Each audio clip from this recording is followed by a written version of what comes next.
14 de mayo de 2023.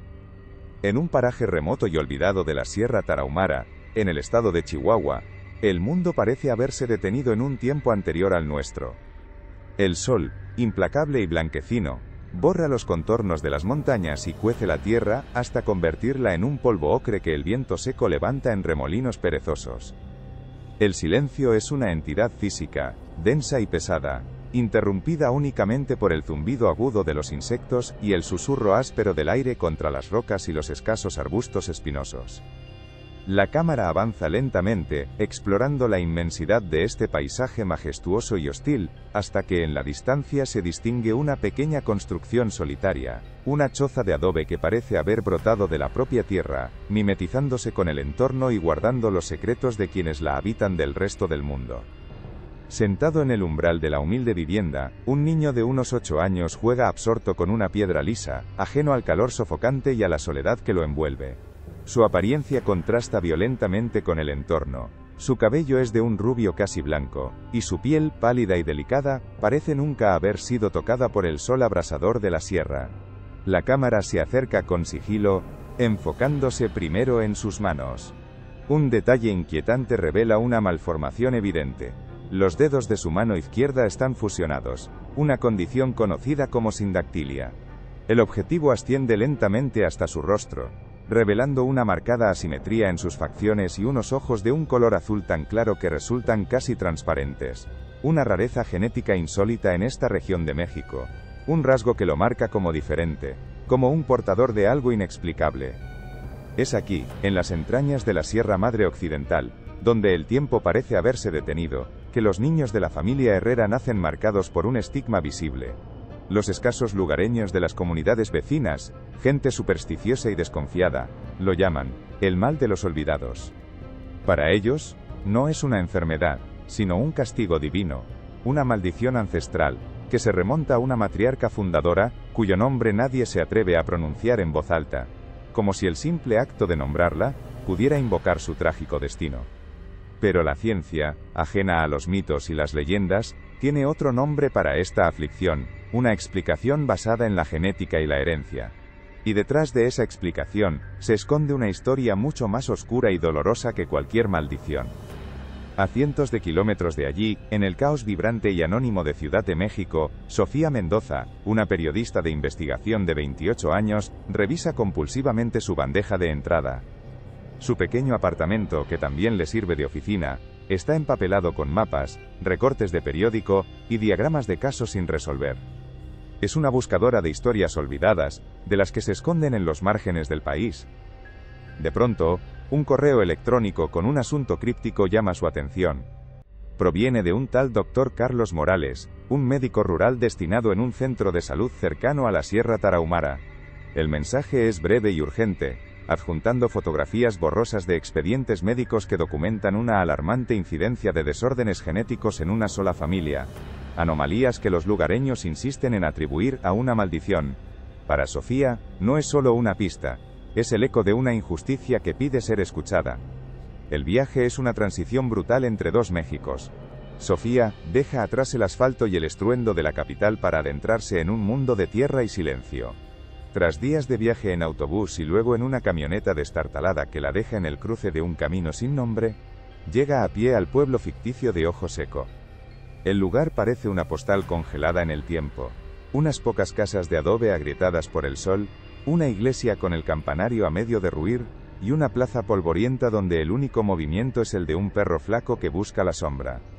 A su llegada las escasas conversaciones se apagan, las puertas se cierran con disimulo. Los ojos la siguen desde detrás de las ventanas, miradas duras desconfiadas, que la marcan instantáneamente como una intrusa, una amenaza para la frágil paz que se sostiene sobre un secreto colectivo. Su primer intento de contacto es un fracaso rotundo. Entra en la única tienda del pueblo, un cuarto oscuro que huele a humedad y a jabón de pastilla, buscando comprar una botella de agua como pretexto para iniciar una conversación. La mujer tras el mostrador apenas levanta la vista, respondiendo a sus preguntas con monosílabos cortantes. En la plaza, un par de hombres sentados en una banca de piedra fingen no oírla.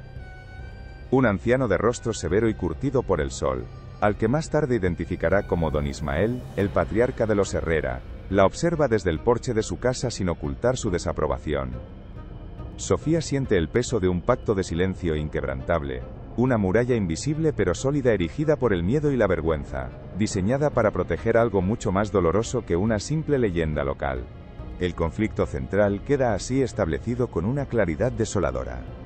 Es la lucha de una mujer armada únicamente con su determinación y su grabadora contra la resistencia férrea de toda una comunidad.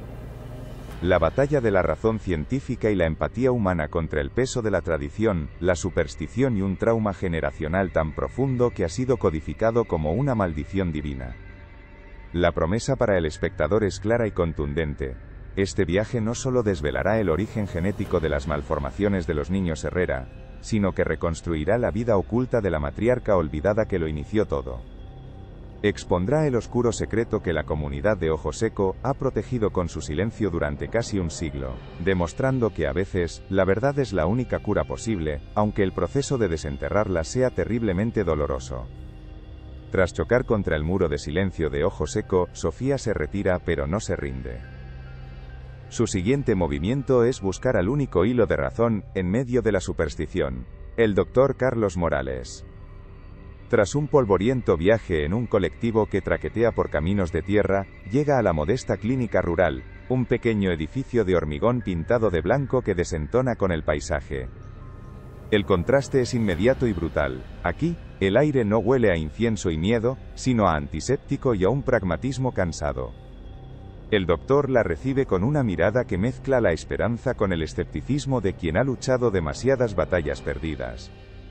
Para Sofía, este pequeño oasis de ciencia representa la única posibilidad de anclar su investigación en hechos tangibles, lejos de las leyendas sobre castigos divinos y almas en pena que la comunidad esgrime como un escudo.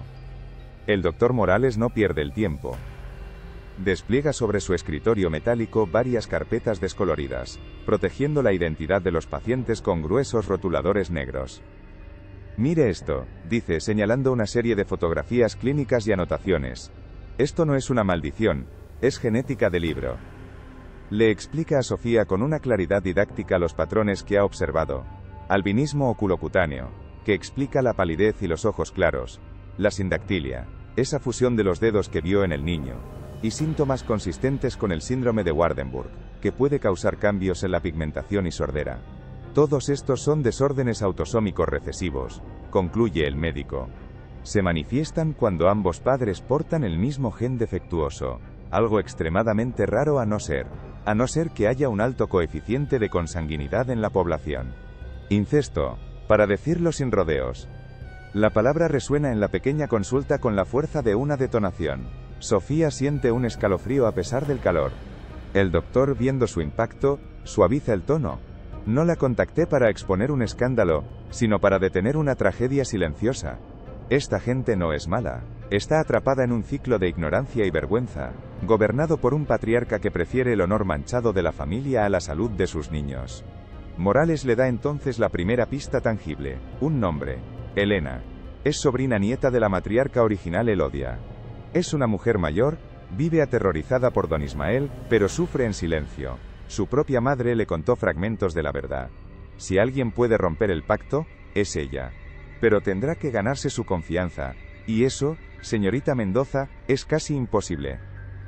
Armada con esta nueva dirección, Sofía regresa a los límites de Ojo Seco, esta vez con un objetivo claro. Localiza la casa de Elena, una choza ligeramente apartada del resto, como si su propia existencia fuera un secreto a voces. La encuentra barriendo el patio de tierra con una escoba de ramas, sus movimientos lentos y resignados. Cuando Sofía se acerca y se presenta con cuidado, la mujer se petrifica.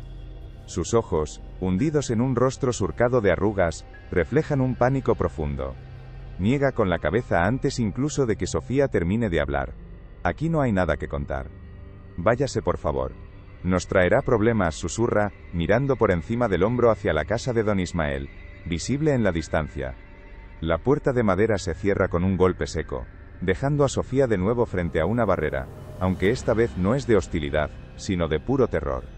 El rechazo de Elena, aunque desalentador, revela una grieta. El miedo es la prueba de que hay algo que proteger. Sofía comprende que la presión directa solo sellará más las bocas, así que cambia de estrategia. La investigación debe volverse invisible, silenciosa. Decide viajar a la cabecera municipal, un pueblo más grande a varias horas de distancia, donde se encuentran los archivos oficiales. En el sótano polvoriento del registro civil, y más tarde en los libros sacramentales de la parroquia, empieza un trabajo meticuloso. Pasa días revisando actas de nacimiento, bautismo y matrimonio, que se remontan a principios del siglo XX. Pronto, el patrón que el doctor Morales había intuido, comienza a materializarse en la tinta desvaída. Nacimientos donde el padre es desconocido, matrimonios entre primos hermanos, y apellidos que se entrelazan una y otra vez en un bucle cerrado y asfixiante. El patrón se vuelve tan claro que Sofía siente un vértigo helador. No es una maldición, es un árbol genealógico que se ha convertido en una jaula, con copias de las actas más reveladoras y un borrador del árbol genealógico de los Herrera. Regresa a ojo seco. Siente que ahora tiene la llave, no para acusar, sino para explicar. Confía en que la evidencia tangible, los sellos oficiales y las firmas descoloridas, podrán romper el hechizo del miedo que atenaza a Elena. Mientras camina por la calle principal del pueblo, esta vez con una determinación renovada, percibe un cambio en el ambiente. El silencio ya no es pasivo, es expectante, cargado de una tensión casi eléctrica. Entonces lo ve. Don Ismael no está en su porche. Está de pie, en medio del camino, esperándola. Su silueta recortada contra el sol del mediodía es la de un guardián inflexible. La confrontación es inevitable. Don Ismael la deja acercarse, hasta que apenas unos metros los separan. Su rostro, un mapa de arrugas profundas, es inescrutable, pero sus ojos arden con una furia helada. Creí haberle dicho que se fuera, dice, su voz grave y sin inflexiones, pero cada palabra cargada de una amenaza implícita. Sofía intenta mantener la calma, sostener su mirada. Don Ismael, solo quiero entender, no vengo a juzgar, vengo a ayudar. Los niños. Empieza a abrir su carpeta, buscando mostrarle los documentos, la prueba irrefutable de que no son habladurías. Pero él la interrumpe con un gesto seco y autoritario. Usted no entiende nada, es una zopilota, una carroñera que viene a hurgar en heridas viejas. Esos papeles de la ciudad no significan nada aquí. Son mentiras. Nuestra historia la guardamos nosotros, no está escrita en sus libros. De repente, dos hombres más jóvenes, con los mismos rasgos duros de los Herrera, emergen de las sombras de una casa contigua, flanqueando al patriarca en un movimiento ensayado y silencioso. El corazón de Sofía se acelera. Antes de que pueda reaccionar, uno de ellos da un paso adelante, y le arrebata la carpeta y la mochila, con una fuerza que la desequilibra. Intenta aferrarse a sus cosas, pero es inútil. Le quitan la cámara, la grabadora y, lo más importante, toda la investigación documental que había recopilado con tanto esfuerzo. Don Ismael la observa, impasible. Esto es para que aprenda a respetar el silencio de los muertos y la honra de los vivos, sentencia. Ahora, lárguese. Aquí ya no le queda nada. La dejan sola en medio del polvo, despojada y humillada, sintiendo por primera vez un miedo real y tangible. Humillada y despojada, Sofía se queda inmóvil en medio del camino de tierra, el polvo levantado por la partida de los hombres asentándose lentamente a su alrededor. El sol del mediodía parece ahora más cruel, más personal. Por un instante, el miedo se convierte en una parálisis helada. La amenaza no había sido velada, sino brutalmente explícita. Habían destrozado su trabajo, pero no su convicción. Mientras la adrenalina se disipa, una rabia fría y lúcida comienza a reemplazar al pánico. Se da cuenta de que don Ismael no solo protege un secreto, sino que está aterrorizado por él. No la han expulsado, le han dado la confirmación definitiva. Se levanta, se sacude el polvo de la ropa y sin mirar atrás, comienza a caminar. No se aleja de ojo seco para huir, sino para reagruparse.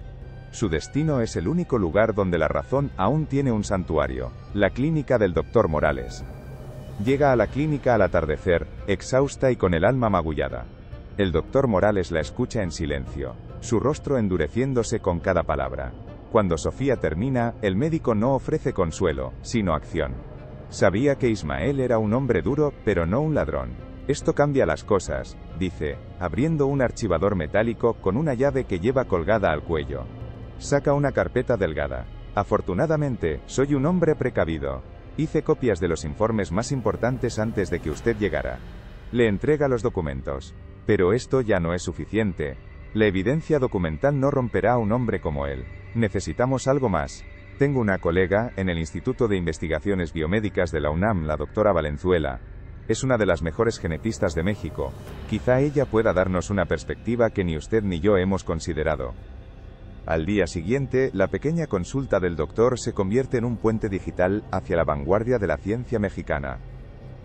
A través de una videollamada inestable, la doctora Elena Valenzuela, una mujer de mirada penetrante y voz precisa, analiza las copias de los informes y las notas de Sofía. El patrón es inequívoco, afirma, su imagen pixelándose momentáneamente. Lo que tienen aquí es un claro efecto fundador. Un pequeño grupo de individuos, posiblemente una sola pareja, introdujo estos alelos recesivos en la comunidad. El aislamiento hizo el resto. Explica que, con los datos genealógicos que Sofía ha reconstruido, aunque sean incompletos, puede empezar a trazar un mapa de probabilidad. No solo podemos confirmar la consanguinidad, podemos estimar quién fue el portador original.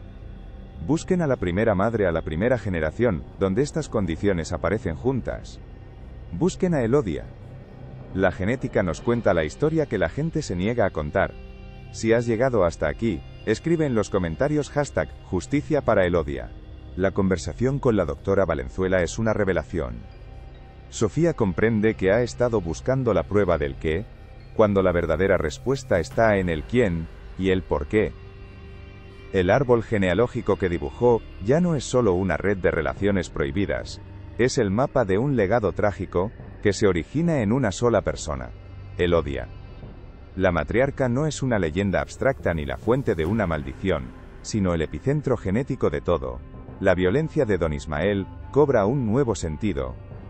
No está protegiendo el honor de la familia, está intentando borrar desesperadamente el rastro que conduce a ese origen, a la historia personal de Elodia, una historia que, evidentemente, es mucho más oscura y dolorosa de lo que nadie, ni siquiera el doctor Morales, había imaginado. Su investigación ahora tiene un rostro, un nombre y una víctima central cuya vida necesita ser reconstruida. De vuelta en la habitación que ha alquilado en el pueblo vecino, Sofía vacía el contenido del único bolso que los hombres de Ismael no le quitaron. Entre sus pocas pertenencias personales, está la pequeña caja de madera que le dio Elena. La abre con un cuidado casi reverencial. Dentro, la fotografía descolorida de Elodia, y el viejo rosario de cuentas opacas. Hasta ahora, los había visto como reliquias sentimentales, ahora los ve como pistas. Observa la foto con una lupa improvisada. La imagen es antigua, de principios de los años 20, por el estilo del vestido. Luego examina el rosario. Es de plata barata, pero el crucifijo tiene una pequeña inscripción en la parte trasera, casi borrada por el tiempo y el uso. Con el corazón latiendo con fuerza, logra descifrar unas iniciales y una fecha. EH, 1924. No es solo una prueba, es un testamento. Es el primer fragmento tangible de la historia de Elodia. La fecha grabada en el crucifijo, 1924, es el ancla que Sofía necesitaba. Con una urgencia febril, vuelve a desplegar las copias de los archivos y el borrador de su árbol genealógico sobre la mesa de la pequeña habitación. La caligrafía descolorida de los libros parroquiales cobra un nuevo significado. Busca el año, recorriendo con el dedo las listas de bautismos y nacimientos. Y allí está. Elodia Herrera, registrada como madre de un niño nacido en octubre de 1924. En la casilla del padre, un trazo de tinta cruza la palabra desconocido. El niño fue bautizado como Mateo. Sofía sigue la línea de Mateo en su propio diagrama. Unas décadas más tarde, Mateo Herrera contrae matrimonio con su prima hermana, Guadalupe, hija de un hermano de Elodia. La red se cierra sobre sí misma. De esa unión nacieron varios hijos, y el nombre del primogénito le provoca un escalofrío que recorre su espalda: Ismael. El organigrama familiar deja de ser una abstracción académica, y se convierte en la crónica de una tragedia personal. Don Ismael, el guardián implacable del honor familiar, el juez y verdugo del silencio, no es simplemente un descendiente lejano que protege un antiguo tabú. Él es la encarnación misma del secreto. Su propia existencia es el producto directo de la primera ramificación consanguínea que siguió al trauma original de Elodia. De repente, su fanatismo violento se despoja de toda nobleza, y se revela como lo que realmente es: Una coraza forjada sobre una vergüenza insoportable. No protege la memoria de sus antepasados, sino que intenta sepultar con rabia la prueba viviente de su propio origen, un origen que lo estigmatiza bajo las mismas reglas que él impone con tanta ferocidad al resto de la comunidad. Esta revelación lo cambia todo. Sofía comprende que blandir esta verdad como un arma sería no solo cruel, sino contraproducente. Una confrontación directa con don Ismael, armado con la prueba de su linaje, podría desencadenar una violencia impredecible, y sellar para siempre cualquier posibilidad de diálogo. El objetivo ya no puede ser la simple exposición de un hecho, sino la cuidadosa desactivación de un trauma que ha supurado durante casi un siglo. La historia ha trascendido la genética, y se ha convertido en una de psicología profunda, de dolor heredado, y de la desesperada necesidad humana de redención. Su siguiente paso debe ser meditado con extrema cautela. Debe volver a Elena, no para extraer más información, sino para ofrecer una nueva perspectiva, una que quizás pueda empezar a sanar la herida, en lugar de simplemente abrirla a la vista de todos. Con la cautela de quien se acerca a un animal herido, Sofía regresa a la choza de Elena. Esta vez no lleva carpetas ni pruebas, solo la carga de una verdad que ha comprendido de una forma nueva y más profunda. Llama a la puerta suavemente, sin la insistencia de una periodista, sino con la paciencia de quien espera un permiso. La puerta se entreabre apenas, una rendija por la que se asoman los ojos asustados de la anciana. Sofía no intenta forzar el paso. Habla en voz baja, explicando que no ha venido a exponer a nadie, sino a entender el origen de un dolor que ha marcado a generaciones enteras. Le habla de Elodia no como una mancha, sino como la primera víctima. Hay una larga pausa, un silencio denso, en el que Elena parece sopesar una vida de miedo contra ese inesperado destello de empatía. Finalmente, la puerta se abre del todo. Dentro, el aire es denso y huele a leña fría y a hierbas secas. Sofía se sienta en un pequeño taburete de madera, respetando la distancia.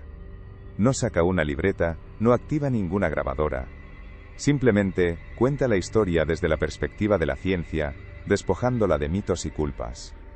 Le explica a Elena cómo los rasgos que ellos ven como un estigma, la piel pálida, los dedos unidos, no son más que mensajes codificados en la sangre, una herencia transmitida sin malicia, producto del aislamiento y de decisiones tomadas hace mucho tiempo. Habla del ADN como un libro de familia que no juzga, solo registra. Por primera vez, alguien le ofrece a Elena una narrativa donde no hay demonios ni castigos divinos, solo una tragedia humana comprensible. El rostro de la anciana, una máscara de arrugas y resignación, comienza a resquebrajarse lentamente, dejando asomar una vulnerabilidad que había permanecido oculta durante décadas. Con un temblor en la voz que parece nacer en lo más profundo de su memoria, Elena finalmente habla. Mi madre me lo contó una noche, antes de morir. Dijo que el verdadero pecado no fue el de Elodia, sino el de su padre, mi bisabuelo. El giro es tan inesperado que Sofía contiene la respiración.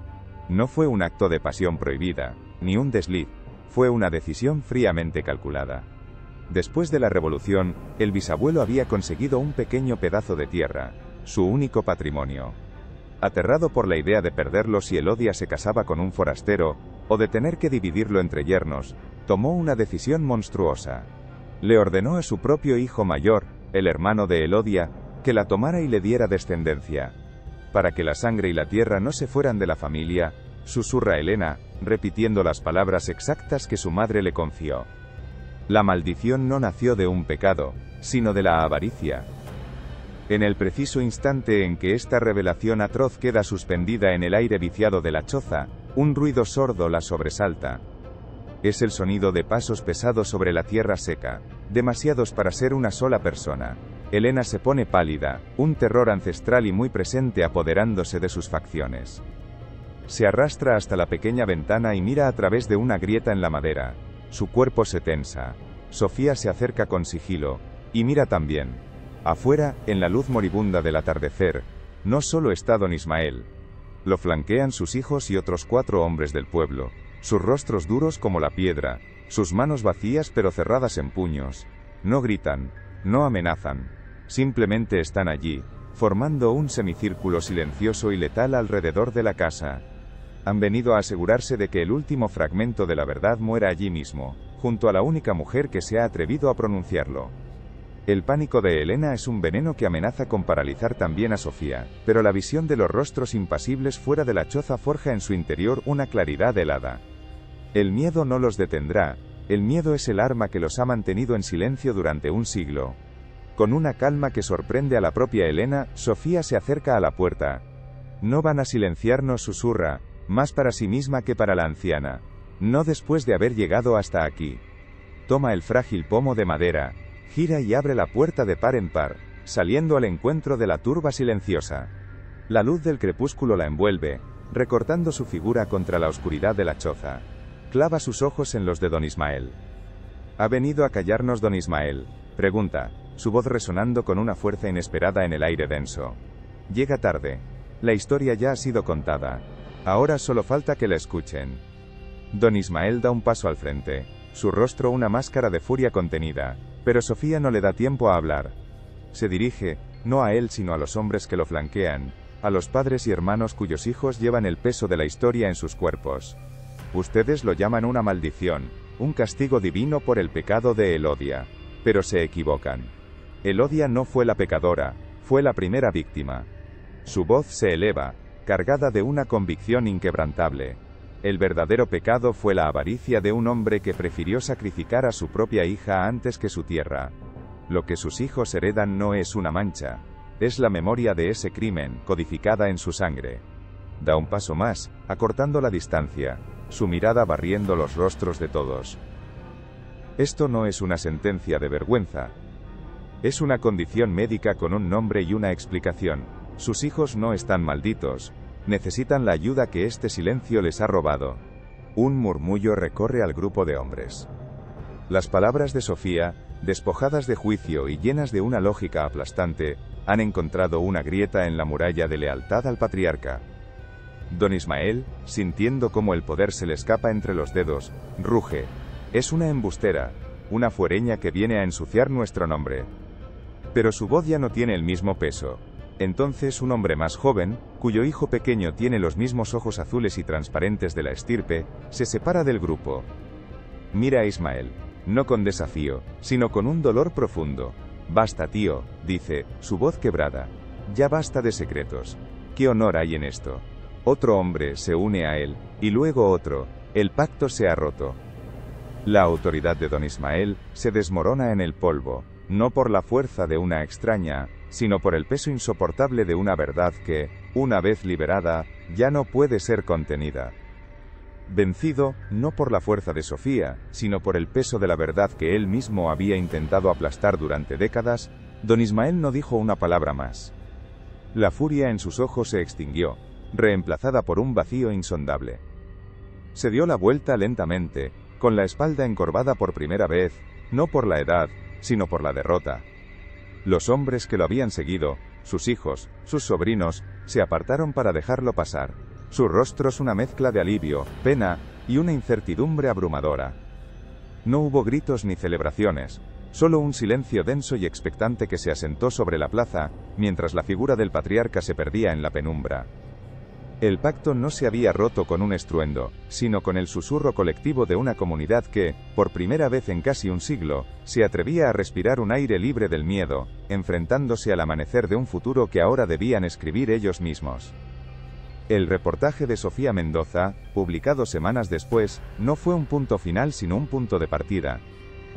Evitando el sensacionalismo, se centró en la dignidad de las víctimas y en la denuncia de un abandono institucional crónico.